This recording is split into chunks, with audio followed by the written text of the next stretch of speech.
우리 거룩한 날 하나님을 예배하는 우리 모든 성도님들 가운데 하나님이 주시는 평강과 은혜가 늘 함께 하시기를 바랍니다. 네, 오늘 이제 우리 성탄절을 기다리며 대림절의 첫 초를 밝히고 함께 하나님을 예배합니다. 여러분, 성탄절은 세상을 향한 하나님의 구원과 평화를 이루신 그리스도께서 오신 날입니다. 그 성탄을 기다리는 절기가 바로 대림절인 것입니다. 우리는 대림절을 보내면서 하나님의 은혜를 구하고 또한 세상을 향한 하나님의 긍휼하심을 품고 우리는 간구해야 합니다. 하나님께서 그리스도를 이 땅에 보내셔서 이루신 그 온전한 평화와 사랑이 전쟁과 어둠 가운데 있는 세상 가운데 나타나게 되기를 우리는 간구하는 것입니다. 또한 하나님께서 우리를 새롭게 하셔서 우리 교회와 성도들이 그리스도의 빛을 세상 가운데 비추어가는 세상의 빛과 소금의 역할을 잘 할 수 있도록 우리는 또한 간구하고 기도해야 할 줄 믿습니다. 오늘 성경 우리 설교 본문인 이사야서의 말씀은요, 하나님께서 그의 백성을 위해서 보내신 메시아에 대해서 전하고 있는 말씀입니다. 성도 여러분, 이 이사야서의 말씀은요, 구약의 예언서 중에서도 오실 메시아에 대해서 가장 분명하고 가장 큰 목소리로 메시아에 대한 하나님의 약속을 전하고 있습니다. 그래서 구약 성경의 복음서다, 이런 별명을 갖고 있을 정도입니다. 이 점에서 아주 중요한 의미를 그렇게 갖고 있는 것입니다. 성도 여러분, 모든 성경은 계시의 말씀입니다. 그리고 계시라고 하는 것은 감추어져 있는 것을 열어서 보여주는 것을 뜻합니다. 이처럼 우리가 읽고 있는 이 모든 성경은요, 하나님의 영의 감동에 의해서 기록된 말씀입니다. 그리고 기록된 계시의 말씀인 것입니다. 세상의 현실을 보면 하나님의 존재와 하나님의 이 구원의 역사가 다 보이도록 그렇게 드러나 있지 않은 경우들이 훨씬 더 많습니다. 오히려 제대로 잘 보이지 않을 때가 많습니다. 그래서 사람들은요, 이 세상이 하나님과는 아무 관계없고 세상은 세상대로 그냥 제 멋대로 돌아가는 것처럼 이렇게 보여집니다. 그러나 하나님의 말씀인 성경은요, 우리에게 계시의 말씀으로 드러내 보여주는 것이 있습니다. 하나님은 살아계시고 세상을 향한 하나님의 창조와 구원의 역사는 계속해서 진행되고 있다는 것입니다. 오늘 이사야서 9장 7절에 보면 마지막에 이렇게 말씀합니다. 만군의 하나님의 열심히 이를 이루시느니라 라고 말씀합니다. 여러분, 우리는 계시의 말씀을 통해서 열어주는 이 하나님의 이 말씀을 통해서 세상과 역사의 현실을 볼 수 있어야 됩니다. 성도들은 계시의 말씀을 날마다 읽고 묵상하면서 세상의 현실 가운데 감추어져 있는 하나님의 일하심과 하나님의 나라의 현실을 바라볼 수 있게 되어야 할 줄 믿습니다. 자, 오늘 이 선지자 이사야는 당시 세상의 현실을 이렇게 얘기를 하고 있습니다. 이사야서 8장 22절 말씀입니다. 땅을 굽어보아도 환난과 죽음과 고통의 흑암뿐이니니 그들은 심한 흑암 가운데로 쫓겨 들어가니라. 여러분, 여기에서 반복되어서 나오는 단어가 있습니다. 당시 세상과 인간의 현실을 얘기하면서 반복해서 3번이나 반복해서 쓰는 단어가 있는데 그것은 흑암이었습니다. 여러분, 이 구절에서 흑암이라는 이 단어는 우리말 성경에는 하나의 단어 흑암이라는 단어로만 그렇게 기록되어 있습니다. 그런데 히브리어로 보면 이 단어는, 이 3개의 단어는 각각 다른 단어를 사용하고 있습니다. 첫 번째 이 흑암이라는 단어는 빛이 없는 흑암을 그렇게 뜻하고 있다고 볼 수 있어요. 두 번째 기록된 이 흑암은 고통을 주는 어두움이라는 의미를 담고 있습니다. 세 번째 이 흑암이라는 단어는 혼돈으로 몰아넣는 어둠이라는 의미에 가깝도록 그 원어가 사용이 되고 있는 겁니다. 그러니 각각 다른 단어를 쓰면서 지금 흑암이라고 하는 이 상태를 지금 강조하고 있는 것입니다. 겹겹이 둘러싸여져 있는 짙은 어둠이라는 것을 보여주고 있습니다. 해결의 실마리가 잘 보이지 않는 점점 더 짙어지는 흑암이라고 하는 것을 강조하고 있다고 이해될 수 있습니다. 여러분, 이런 흑암이 당시의 사람의 현실, 세상의 현실이었다고 얘기를 해주고 있습니다. 캄캄하고 어둡다는 것이요. 오늘 우리가 설교 본문으로 읽은 이사야서 9장 2절에도 보면 이렇게 말씀을 하고 있습니다. 흑암에 행하던 백성이 큰 빛을 보고 사망의 그늘진 땅에 거주하던 자에게 빛이 비추도다. 이제 하나님의 빛이 비추어지는데 여러분, 그때 사람들의 현실, 세상의 현실이 어떻다고 얘기를 하고 있습니까? 흑암 가운데 있다는 것이요. 그리고 사망의 그늘진 땅이라고 말씀합니다. 성도 여러분, 여기서 흑암이라고 하는 것은요, 완전히 캄캄한 상태를 뜻합니다. 그냥 해가 좀 지고 밤이 어두웠는데 다른 구름에 가려져서 희미하게 보이는 이런 상태를 얘기하고 있지 않습니다. 어둡지만 희미하고 어둑어둑한 그런 상태가 아니라 완전한 어둠을 뜻하고 있습니다. 빛이 없는 칠흑과 같은 이런 어둠이 가득한 때를 얘기를 하고 있어요. 여러분, 이런 흑암이라는 이 단어를 우리가 들으면 성경 중에 어디가 여러분 떠올려지십니까? 성경의 가장 앞부분인 창세기 1장 2절에 보면 이렇게 말씀을 하고 있습니다. 창세기 1장 2절에 보면 땅이 혼돈하고 공허하며 흑암이 깊음 위에 있고 하나님의 영은 수면 위에 운행하시니라. 빛이 창조되기 전입니다. 하나님께서 빛을 만드시기 전입니다. 빛이 존재하지 않는 이런 흑암이었던 것입니다. 완전한 어둠인 것입니다. 그래서 존재하는 것 자체가 아무것도 보이지 않고요, 혼돈과 무질서가 가득한 이런 상태입니다. 이런 흑암을 얘기를 하고 있어요. 이사야가 표현한 세상의 현실과 사람의 현실은 이런 흑암과 같다는 것이요. 그리고 사망이 그늘져 있다 얘기합니다. 생명의 기운이 사라져버렸고 어떤 소망도 보이지 않는 이런 상태임을 지금 얘기를 해줍니다. 이사야는 이것이 이스라엘 백성의 상태요, 당시 세계와 사람들의 상태라고 지금 얘기를 하고 있습니다. 여러분, 오늘 우리의 세상을, 그리고 사람의 현실을 흑암 또는 사망의 그늘진 땅 이렇게 말한다면 여러분은 어떻게 느껴지십니까? 사람들 중에는 야, 이거 너무 비관적이지 않냐 이렇게 생각을 할 수도 있을 것 같습니다. 아마도 많은 사람들이 그렇게 반응하지 않을까 생각이 듭니다. 좀 어둡고 우울한 이런 전망들이 있긴 하지만 흑암이라고 하는 것은 이게 너무 과장되지 않았냐 이렇게 우리는 생각하고 싶어 합니다. 여러분, 그러나 이사야 시대만큼이나 오늘 우리 시대도 어떻게 보면 겹겹이 어둠이 둘러싸인 것처럼 이런 어둠의 현실, 흑암의 현실이 우리가 살아가는 세상의 모습이기도 합니다. 세상 안에는요, 전쟁과 기근이 계속되고 있습니다. 세계 곳곳에는 난민이 발생하고 있습니다. 죽어가는 사람들이 많습니다. 3차 대전이라는 이런 말까지 들리기도 합니다. 기후와 환경의 위기는 심각한 수준입니다. 세계 곳곳에서 기상이변들이 일어나고 있습니다. 그러나 해결의 실마리는 잘 보이지 않습니다. 또한 사람의 내면과 그 영혼은 어둠 가운데 그렇게 놓여 있다는 것이죠. 사람들이 그 내면이, 그의 영혼이 병들어 있는 것입니다. 여러분, 우리 사회만 해도 우울증으로 인하여 고통당하는 사람들이 참 많고요, 그래서 스스로 삶을 마감하는 이들이 많습니다. 그 수는 줄어들지 않고 점점 늘어납니다.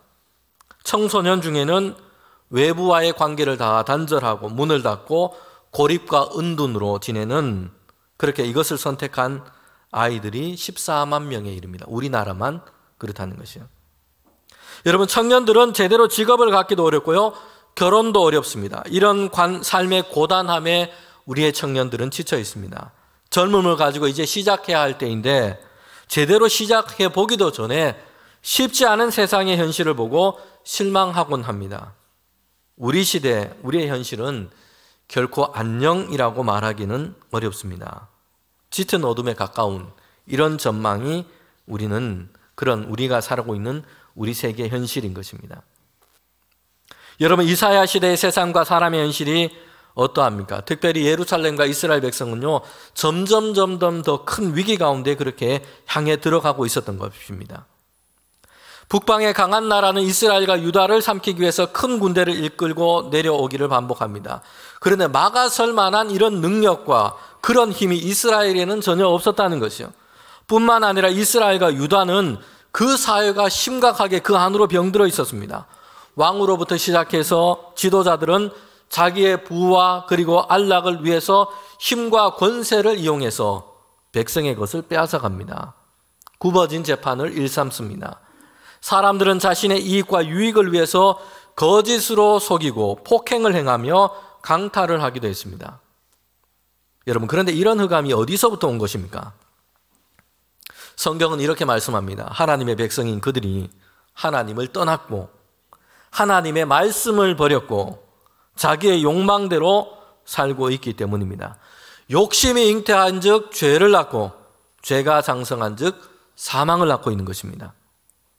이사야서는 그 말씀을 시작하면서 1장 3절부터 4절 또 7절부터 9절에 보면 이스라엘 백성이 만나고 있는 이 흑암이 어디서부터 시작됐는지를 먼저 얘기를 하고 있어요.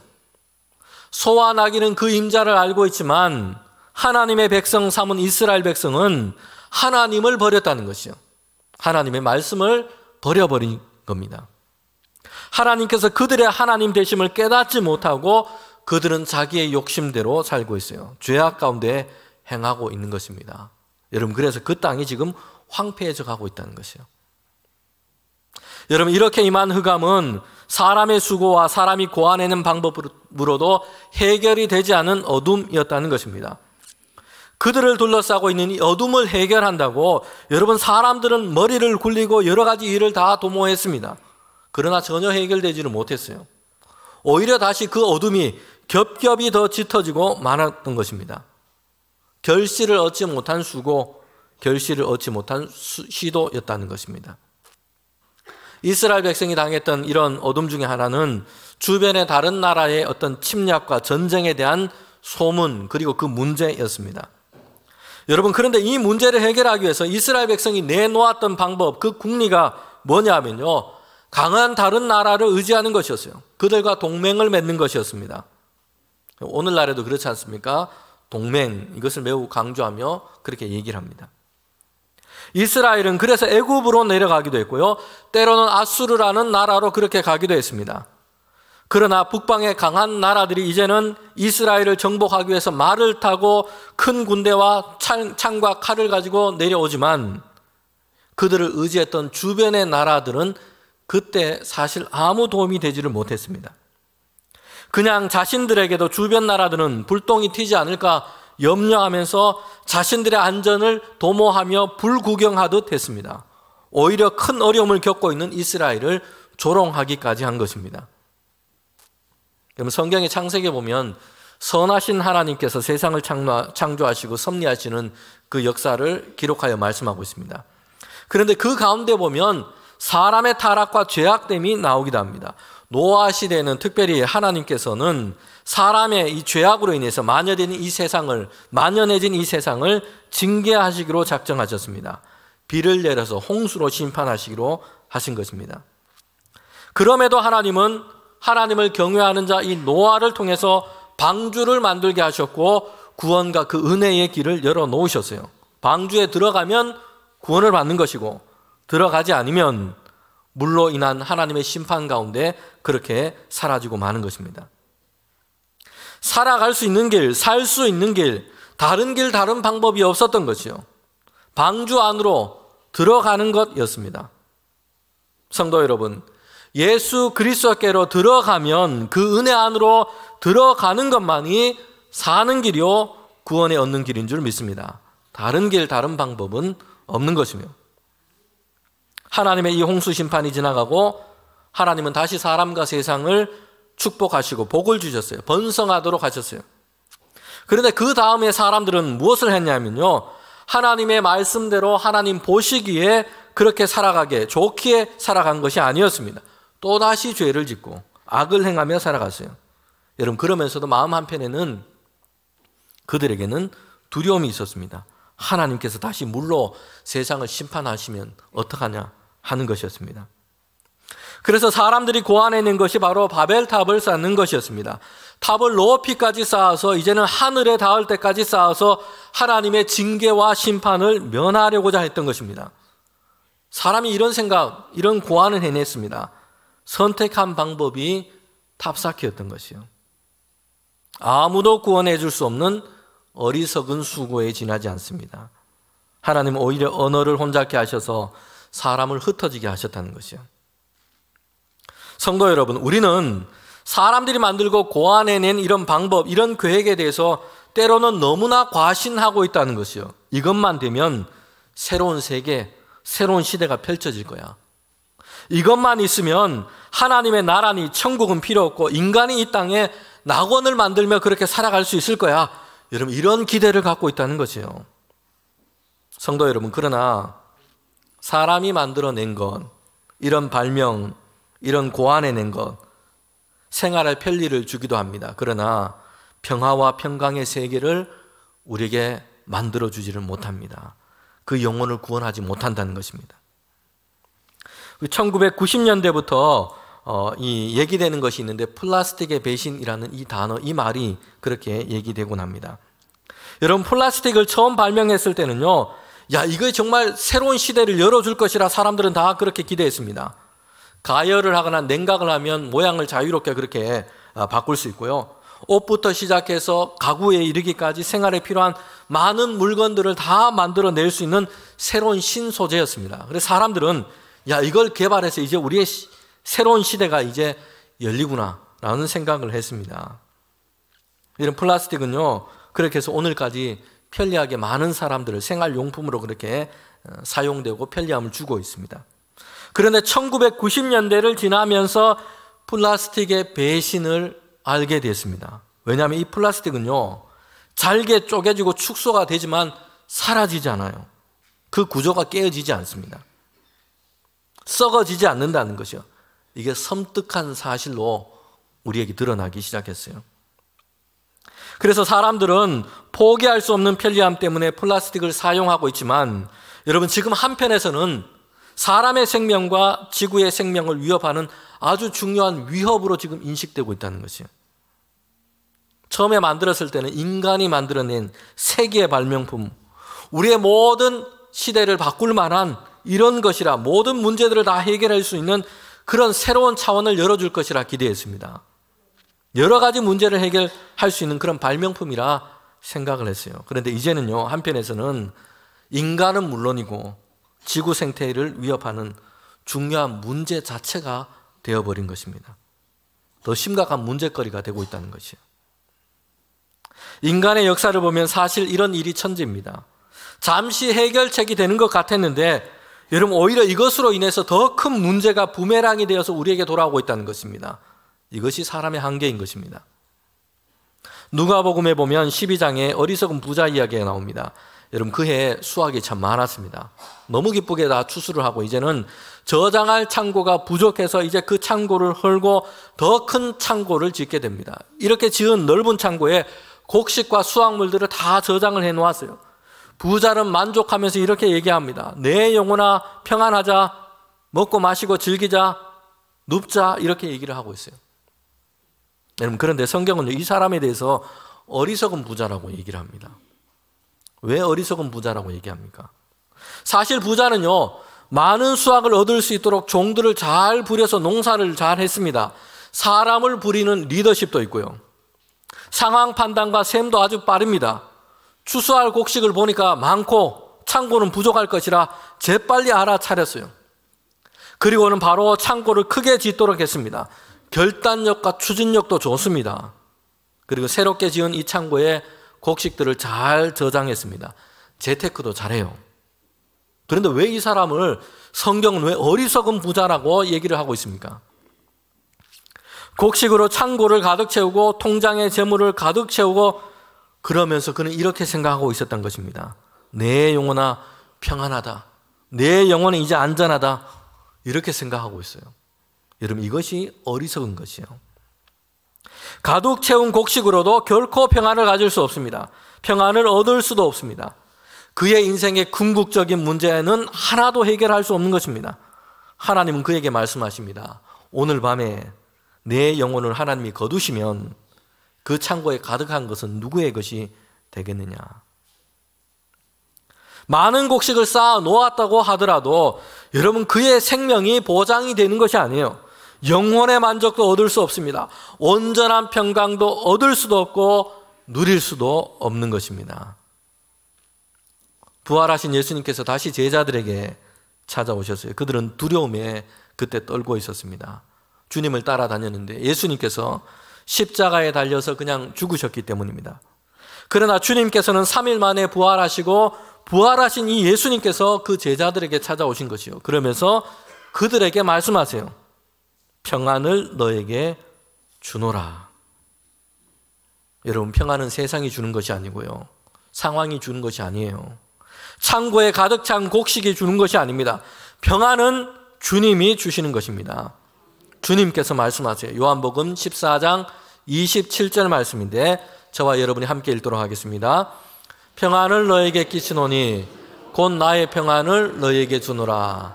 내가 너에게 주는 것은 세상이 주는 것과 같이 아니하니라. 너희는 마음에 근심하지도 말고 두려워하지도 말라. 아멘. 여러분, 평안은 누가 줍니까? 주님께서 주시는 것이요. 그리고 주님이 주시는 평안은 세상이 줄 수도 없고 세상이 주는 것과는 다릅니다. 마음에 근심하지도 말라, 염려하지도 말라. 주님께서 우리에게 평안을 허락하시는 것입니다.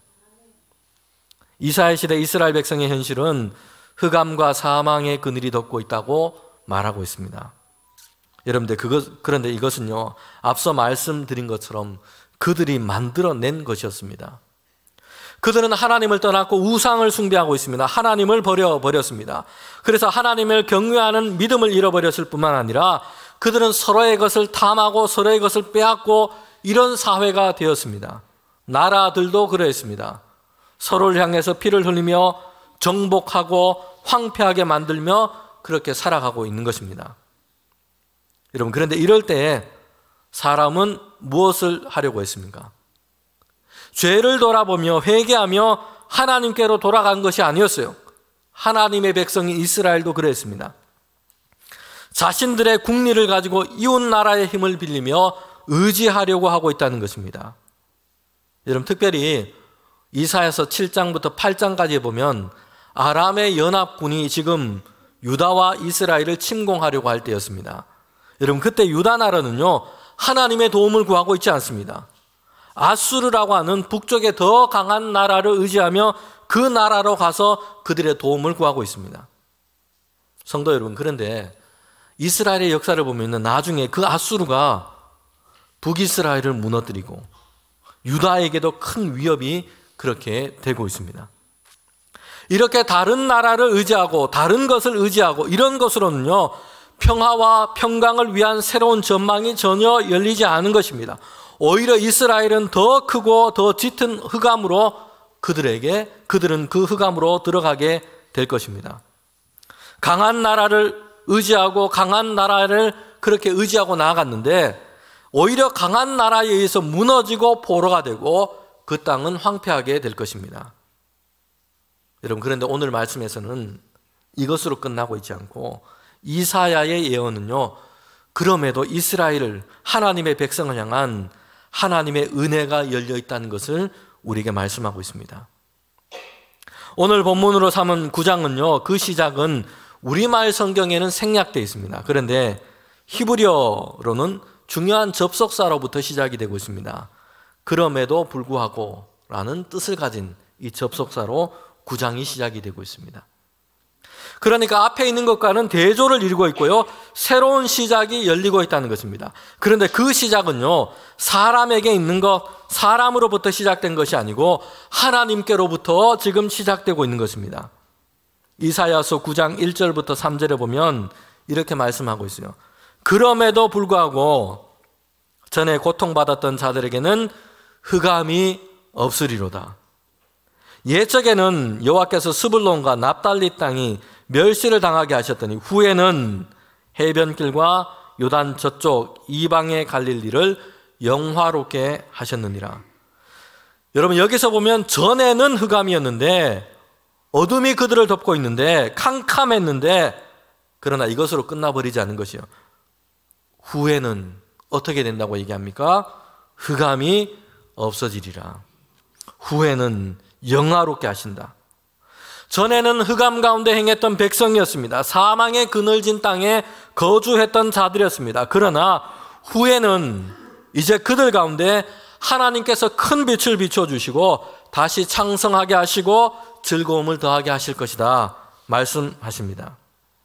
여러분, 이것이 하나님께서 그의 백성을 향한 약속하신 말씀입니다. 하나님의 계획입니다. 흑암에 있던 그들에게 하나님은 큰 빛을 비추어 주시고 이제는 그 빛을 보고 하나님께로 돌아오도록 하시는 것입니다. 그리고 그들을 다시 회복시켜 주시는데 땅을 회복시켜 주시고 추수와 수확을 얻게 하시고 묶어있던 멍에와 채찍과 막대기를 다 꺾으시고 그들에게 자유와 즐거움을 회복시켜 주십니다. 성도 여러분, 그런데 하나님께서 그의 백성을 회복시켜 주시는 그 방법이 무엇입니까?